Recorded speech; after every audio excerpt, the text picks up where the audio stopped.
J'ai une question pour toi. T'inquiètes-tu quand ton corps fait des choses bizarres comme transpirer quand tu es stressé, oublier un incroyable rêve ou être malade en voiture pendant un long voyage?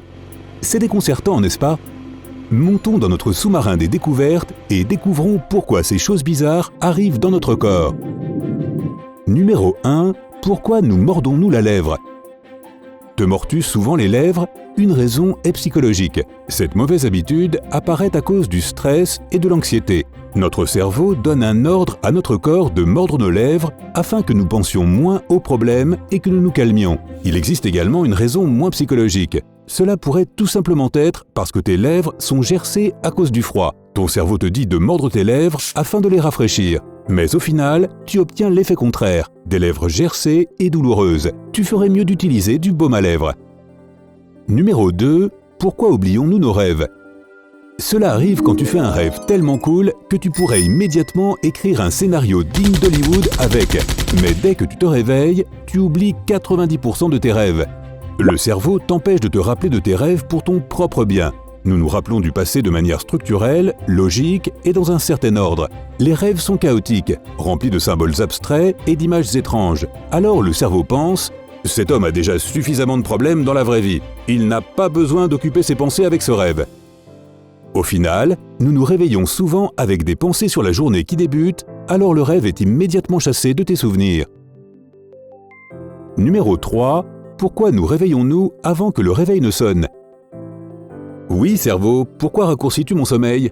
Peut-être qu'il a peur que tu sois en retard pour le travail ou l'école? Non. En fait, se réveiller avec un réveil est un énorme choc pour le corps. Pour éviter ce stress inutile, le cerveau libère une protéine qui est responsable de l'éveil. Cela serait plutôt utile si tu pouvais perfectionner ce super pouvoir. Tu pourrais ainsi oublier les pannes de réveil. Numéro 4. Nous ne supportons pas d'être chatouillés, alors pourquoi réagissons-nous en rigolant? Eh bien, c'est parce que les zones les plus chatouilleuses, les aisselles et l'estomac, recouvrent les organes vitaux et les artères. Alors la nature les a rendus très sensibles. La réponse à cette sensation peut provoquer du plaisir, étant donné que tous ces nerfs sont stimulés, et de la peur pour tes parties importantes. Alors tu essaies immédiatement de protéger ces zones en riant jusqu'à pleurer et en suppliant la personne d'arrêter. Mais prends en considération la chose suivante. Quand nous nous chatouillons, le corps envoie immédiatement un signal au cerveau. Il n'y a pas de danger, ne réagis pas. Jusqu'à aujourd'hui, les chatouillements continuent d'être un mystère pour les scientifiques. Numéro 5. Pourquoi transpirons-nous quand nous sommes stressés?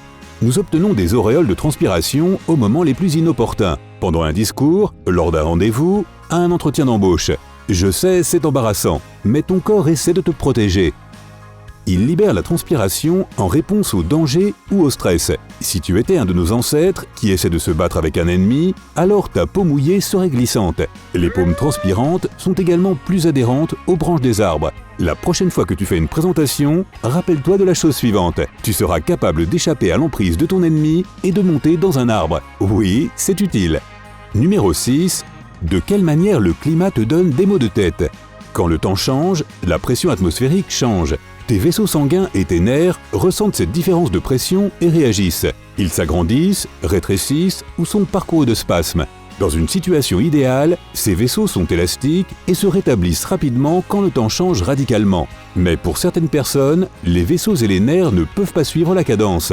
Alors tu obtiens une différence de pression entre l'intérieur et l'extérieur de ton corps. Résultat, tu ressens de la douleur sous forme de maux de tête ou de migraines. Et pour ton information, ton corps essaie de te dire que tu devrais trouver un environnement plus confortable. Numéro 7. Pourquoi nous sentons-nous malades en voiture? Au cours de milliers d'années d'évolution, le cerveau humain a été habitué à deux types de mouvements, la marche et la course. En comparaison avec l'histoire des humains, les voitures sont apparues récemment, alors le cerveau n'est pas complètement adapté. Quand tu es assis dans une voiture, tes muscles sont détendus, ce qui veut dire qu'il n'y a pas de signe de mouvement. Et pourtant, l'oreille interne, qui contrôle l'équilibre, ressent qu'il y a du mouvement. Le cerveau en vient à une conclusion logique. J'ai été empoisonné. Quelle est la meilleure réaction à l'empoisonnement? La nausée, bien sûr. Numéro 8. Pourquoi est-ce que la peau brunit au soleil alors que les cheveux s'éclaircissent? À chaque fois que tu bronzes, un véritable combat a lieu sur la surface de ta peau. Le soleil émet des rayons ultraviolets qui sont dangereux pour notre corps. Pour se défendre, ta peau commence à produire un pigment spécial, la mélanine. Elle rentre en jeu et elle absorbe la lumière ultraviolette. Avec de plus en plus de pigments produits, la peau s'assombrit. Avec les cheveux, les choses sont un peu différentes. Ils ont de petites réserves de mélanine, mais ils ne peuvent pas en produire autant que ta peau. Alors le soleil brûle rapidement toutes les réserves de mélanine et les cheveux perdent un peu de pigment. Numéro 9. Pourquoi entendons-nous un bourdonnement dans nos oreilles? Pour comprendre ce qui provoque ce bourdonnement, tu dois savoir comment fonctionne ton oreille. La partie interne de ton oreille est recouverte de milliers de fines cellules sensorielles qui vibrent quand elles rencontrent une onde sonore. Salut les ondes! Ouh! Ces vibrations créent une impulsion nerveuse qui est envoyée au cerveau. Le cerveau traite le signal et nous entendons des sons. Mais si nous écoutons souvent de la musique forte, ces cellules nerveuses sont endommagées. Avec le temps, elles ne sont plus aussi efficaces et peuvent envoyer des faux signaux au cerveau, même s'il n'y a pas d'onde sonore. Ce faux signal est un bourdonnement soudain. Numéro 10. T'es-tu déjà levé trop vite au point d'avoir des vertiges?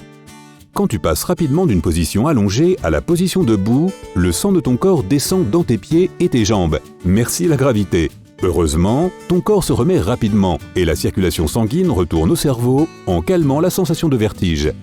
Numéro 11. Pourquoi pleurer nous donne-t-il l'impression d'avoir une boule dans la gorge?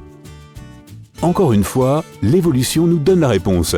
Quand une personne se trouve dans une situation stressante, le cerveau la considère comme une menace. Oui, même si tu pleures devant un film triste. Ton corps envoie tout l'oxygène disponible dans tes muscles afin de se préparer pour combattre ou pour s'enfuir. Cela est appelé la réaction de lutte ou de fuite. Les muscles de la gorge s'agrandissent pour obtenir plus d'oxygène. Alors essayez de déglutir en ayant des muscles gonflés est ce qui provoque cette sensation de boule dans la gorge. Numéro 12. Est-il vrai que notre cœur s'arrête lorsque nous éternuons? Tout le monde a déjà entendu la chose suivante. Lorsque nous éternuons, le corps se fige et le cœur s'arrête. Mais en fait, c'est un mythe provenant du Moyen-Âge. Tu sais, bien avant que la science puisse expliquer ces choses-là.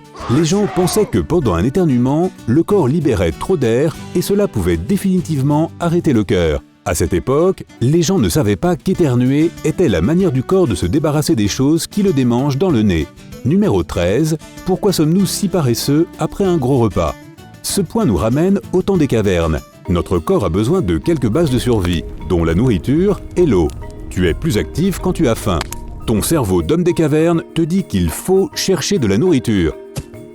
Mais dès que tu as mangé, ton cerveau pense « Génial, j'ai tout ce dont j'ai besoin. Maintenant, je peux économiser cette énergie. » Ton cerveau te rend paresseux pour stocker l'énergie que tu as obtenue grâce à la nourriture pour plus tard. En parlant de notre cerveau, numéro 14, pourquoi est-il si difficile de se réveiller pendant la semaine et si facile pendant le week-end? La raison est plutôt drôle. Notre cerveau perçoit l'école ou le travail comme une menace et essaie de nous protéger contre ce stress en nous faisant rester au lit. Si tu veux te réveiller facilement et du bon pied, essaie de penser que le lendemain va être une merveilleuse journée avant d'aller au lit. Dis-moi dans les commentaires ci-dessous comment ça se passe pour toi. Numéro 15. Pourquoi avons-nous des crampes quand nous courons? Si tu as déjà eu des crampes lorsque tu cours, tu sais que cela peut être très désagréable. La bonne nouvelle, c'est que c'est complètement normal. Lorsque tu cours, ton sang n'a pas assez de temps pour circuler de façon homogène dans ton corps et stagne dans ton foie et ta rate. L'excès de sang est ce qui provoque la sensation de crampe. Voici une solution rapide pour ce problème. Assure-toi de t'échauffer avant de t'entraîner. Merci d'avoir regardé cette vidéo. Maintenant, je vais faire transpirer ce mec un peu plus et le rendre malade en voiture. Un cerveau a aussi le droit de s'amuser de temps en temps, non? Si tu as appris quelque chose de nouveau aujourd'hui, alors appuie sur j'aime et partage cette vidéo avec tes amis. Et voici d'autres vidéos que tu vas adorer. Clique simplement sur la vidéo de gauche ou sur celle de droite et reste du côté sympa de la vie.